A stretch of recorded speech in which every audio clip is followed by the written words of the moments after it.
আসসালামু আলাইকুম। আমার নতুন আরেকটি ভিডিওতে আপনাদের সবাইকে স্বাগতম জানাই। আপনাদের সাথে আছি আমি আজকে ইশরাত জাহান লিমা। কেমন আছেন আপনারা? আশা করি সবাই সুস্থ আছেন, ভালো আছেন এবং যেখানেই আছেন নিরাপদে আছেন। এটা ছিল গতকালকে সন্ধ্যার ভিডিও। এনের বা অফিস থেকে আসার সময় নাস্তা নিয়ে আসছে। আমি অফিসে থাকাকালীন সময়ে ফোন করে বলছিলাম নাস্তা নিয়ে আসার জন্য, কারণ আয়ানের অনেক ক্ষুধা লাগছে আর আমার ইচ্ছা করতেছে না কোনো নাস্তা তৈরি করার জন্য।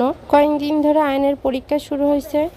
ভাবতেছি আজকে আমি রাতেই রান্না করে রাখবো, কারণ সকালে রান্না করতে গেলে আয়ানকে আর পড়ানো হয় না। এ পর্যন্ত 2টা পরীক্ষা গেছে। এই পরীক্ষাটা আয়ানের জীবনের প্রথম পরীক্ষা। আয়ানকে যেহেতু আমি জুন মাসে স্কুলে ভর্তি করে দিয়েছি, প্রথম সাময়িক পরীক্ষা তার দেওয়া হয়নি। এই দ্বিতীয় সাময়িক পরীক্ষা তার জীবনের প্রথম পরীক্ষা। এই পরীক্ষাতে বসাতে গিয়ে আমি যে পরিমাণ কষ্ট করছি বলে বোঝাতে পারবো না। আয়ান এখনও ক্লাসে একা বসতে ভয় করে। পরীক্ষা শুরু হওয়ার 1 সপ্তাহ আগে থেকে আমি বাহিরে বসা শুরু করছি। পরীক্ষার আগের এই 7টা দিন আমার উপর দিয়ে যে কী ধকল গেছে সেই উপর আল্লাহ আর আমি জানি, আর আমার ছেলেটা জানে। আমার ছেলে কোনোভাবেই একা বসবে না, আমার তার সাথে বসতেই হবে। এদিকে বাচ্চাকে দেখলেও অনেক মায়া হয়, কিন্তু মায়া করে কি হবে, ওকে তো একা একা পরীক্ষা দিতেই হবে। আমি বাইরে বসে আর ও কান্না করে করতেই থাকে। ওর স্যাররা বুঝায়, সবাই বুঝায়, কোনোভাবেই কোনো কাজ হচ্ছিল না। পরে এই স্যার বেয়াদানে ধমক দিয়ে তারপর বসাইলো একদিন। যেদিন স্যার বেয়াদ দিয়ে ধমক দেখাইলো, তারপরের দিন থেকে সে আর স্কুলে যাবে না। সকালে উঠেই কান্নাকাটি করে যে মা, আমি আর মাদ্রাসাতে যাব না, আমি আর এই মাদ্রাসাতে পড়বো না। আরও হাবিজাবি কত কিছু, অনেক কাউন্সিলিং করার পর নিয়ে যায় মাদ্রাসাতে। আবার একই সমস্যা, ওর সাথে আমার বসে থাকার লাগবে। এইরকম করে 3 থেকে 4 দিন আমার খুবই সমস্যা হয়েছে।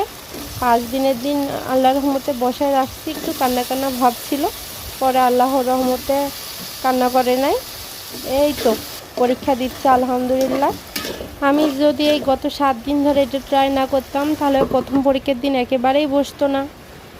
পরীক্ষা বসার আগে অনেক কান্নাকাটি শুরু করতো। আমার মায়ের স্টাইলে আজকে আমি আলু দিয়ে লাউ শাক রান্না করতেছি।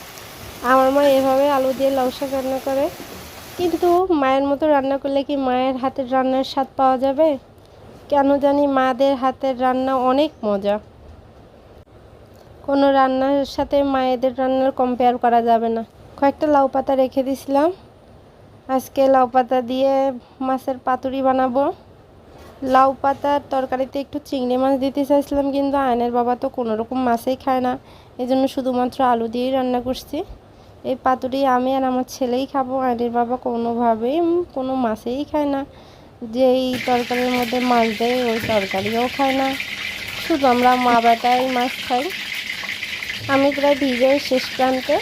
আপনারা যারা আমার ভিডিওটি দেখতেছেন, আমার ভিডিওটি ভালো লাগলে একটা লাইক দেবেন। আর আপনারা যারা নতুন আমার ভিডিও দেখতেছেন, আপনাদের কাছে একটা রিকোয়েস্ট, প্লিজ আমার পেজে গিয়ে আমার ভিডিওগুলো দেখে আসবেন। আমার ভিডিওগুলো ভালো লাগলে আমার চ্যানেলটি প্লিজ ফলো করবেন। ভালো থাকবেন, সুস্থ থাকবেন, আমাদের জন্য দোয়া করবেন। আল্লাহ হাফেজ, আসসালামু আলাইকুম।